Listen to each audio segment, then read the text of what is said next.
Sekarang waktunya kita nyobain PCX 160 terbaru. Apakah ada rasa bedanya dengan yang sebelumnya? Mari kita kulas.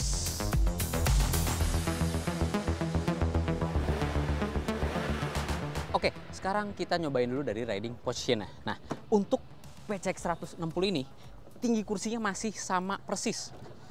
764 mm, jadi gue yang tinggi 164 cm ini masih aman-aman aja buat napak walaupun ya setengah jinjit.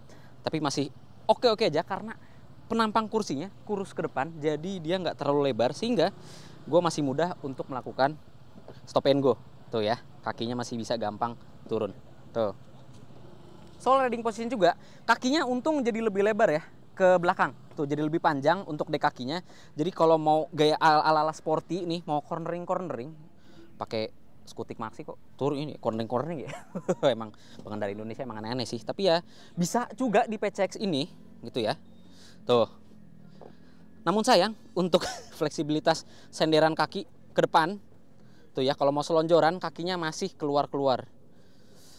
Walaupun ruang kaki di atas ini jadi lebih lega ya. Dia bentuk bodi depannya ini nggak kotak lagi, makan tempat gede, tapi tetap kakinya keluar. Tuh. Sayang banget. Oke, itu dari joknya. Sementara untuk bagian stangnya, posisinya masih sama dengan PCX sebelumnya, berada di bawah dada persis. Cuma karena pakai cover stang aja, jadi kesana dia lebih tinggi dibandingkan PCX 160 yang sebelumnya. Dan soal posisi riding, masih tetap santai dan ergonomis banget buat postur tinggi orang-orang ASEAN dan tentunya Indonesia buat kita ini. Dan tentunya karena berat yang cuma bertambah 1 kg, jadi buat ngegerakin PCX 160 terbaru ini masih ringan-ringan aja. Jadi kalau buat geser-geser motor di parkiran atau di tengah kemacetan nggak mau ngegas-ngegas, bisa, masih gampang banget. Apalagi kan badan gue cebol ya, lumayan, jadi kebayang lah ya beratnya segimana.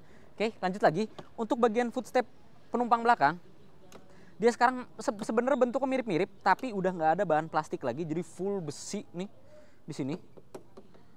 Kualitasnya oke sebenarnya besinya, tapi sayang ini agak longgar tuh ya. Semoga ini masih model prototype, yang ke produk masalnya itu semoga lebih baik lagi daripada ini.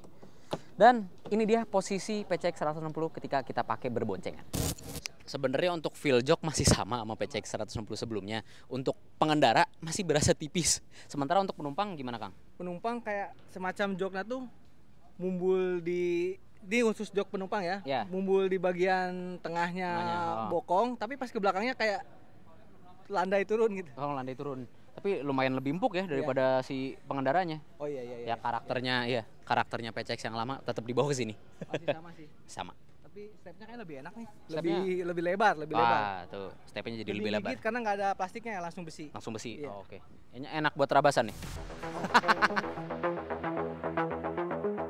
Oke, soal impresi riding pertama yang pengen gue bahas soal pengendalian dari PCX 160 terbaru ini. Dan alhasil ya, dengan perubahan di bagian kayak kaki ya, dengan subtank rear suspension, walaupun depannya masih teleskopik, tapi dia pengendalian jadi lebih akurat dan juga lebih ringan. Padahal bobotnya bertambah 1 kg. Itu mungkin berkat rasa suspensi belakang yang rebound itu jadi lebih padat, jadi lebih sering. Dan juga kompresinya yang memang masih mental-mentul, masih keras, tapi berkat settingan suspensi yang baru ini, pengendaliannya jadi lebih ringan dan juga lebih akurat.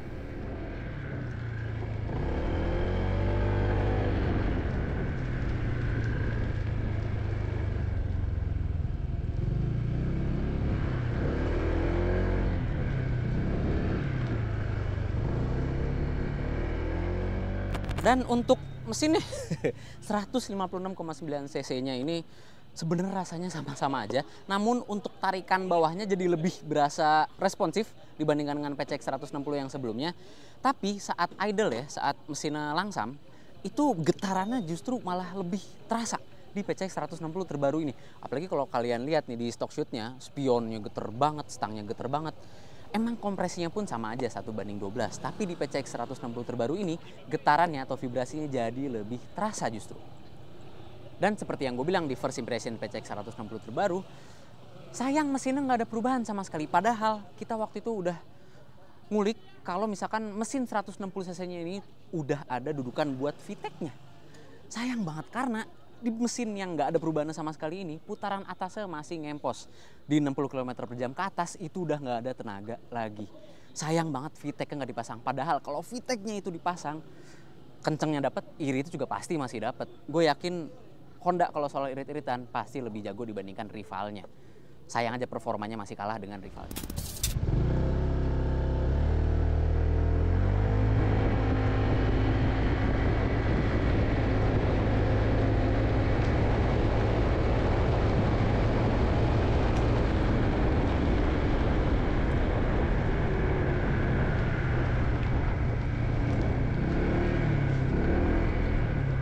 Overall itu aja soal impresi berkendara singkat ini.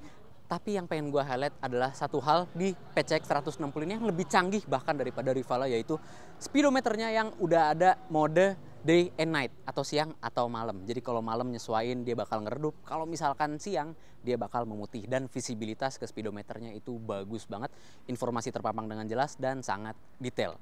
Apalagi udah ada Honda RoadSync yang bisa menampilkan navigasi secara turn by turn. Ya sayangnya walaupun masih turn by turn ya, kalah sama rivalnya yang udah bisa nampilin peta secara lengkap. Tapi inget, ini integrasinya pakai Google Maps, bukan pakai Garmin yang mesti secara berkala update. Sementara kalau pakai Google Maps ya auto update kalau HP-nya update.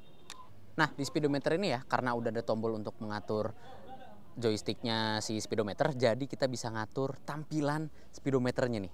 Ada 2 tampilan, tuh 3 bahkan tuh. Ada yang batang, ada yang kenapa batang sih namanya?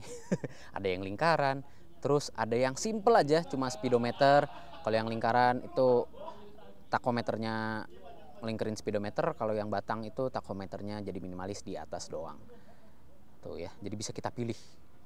Terus tingkat kecerahannya bisa diotomatisin, bisa manual, dan ini nih latar belakangnya itu bisa mau putih, mau hitam kalau malam, biar nggak terang-terang banget speedometer, atau otomatis juga bisa disesuaikan.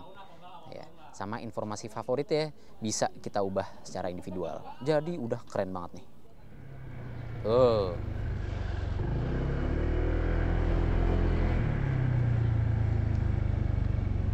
Terus ada beberapa hal yang menggelitik gua, karena beberapa komentar netizen yang bilang kalau misalkan, bang PCX Komstiro masih bermasalah nggak? Ya kita nggak bisa tes sekarang karena itu tes jangka panjang, bukan tes yang cepat-cepat bisa kita ketahui ya. Apalagi ini odometer masih kecil, jadi nggak mungkin bisa kita kasih tahu gitu sekarang ya. Oke, dan pasti hal yang bikin kalian penasaran adalah yang ada di bawah gue ini nih.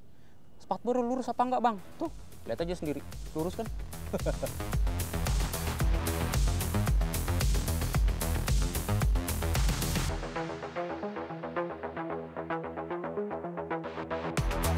Jadi kesimpulannya, balik lagi ke preferensi kalian masing-masing. Pengen yang lebih canggih, pengen yang kelihatan lebih mewah, dan pengen skutik maxi ala Jepang, ya pilih PCX. Tapi kalau kalian pengen skutik maxi ala Eropa, pengen performa yang jadi bisa pamer-pameran ya, kalau misalkan kebut-kebutan gitu, pilih NMAX Turbo. Karena performanya tetap tidak terkalahkan di kelas skutik maxi di Indonesia. Dan dengan harga mulai dari 33 jutaan, 37 jutaan untuk yang ABS, dan untuk yang tipe RoadSync ini 40 jutaan. Menurut kita masih reasonable kok harganya. Gimana menurut kalian? Komentar aja di bawah. Jangan lupa subscribe, jangan lupa tekan lonceng untuk mengetahui video seru selanjutnya dari Autonet Max. Gue Bagas Satrio. Dadah.